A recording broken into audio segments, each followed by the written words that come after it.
I'm Max Dalton, and in this video, I'll show you how to stop videos from playing automatically when you land on them in the Reddit mobile app. Step 1. Open the Reddit app on your iPhone, iPad, or Android device, and then tap your profile icon on this screen.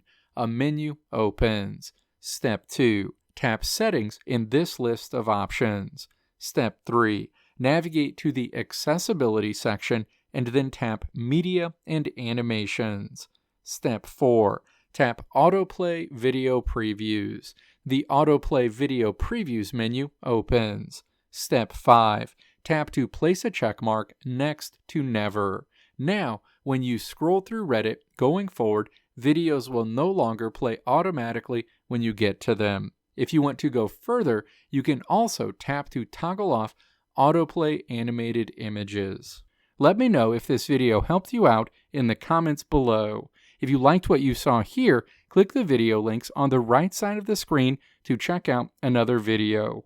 Or click the logo on the left side of the screen to check out my tutorial website at www.maxdalton.how.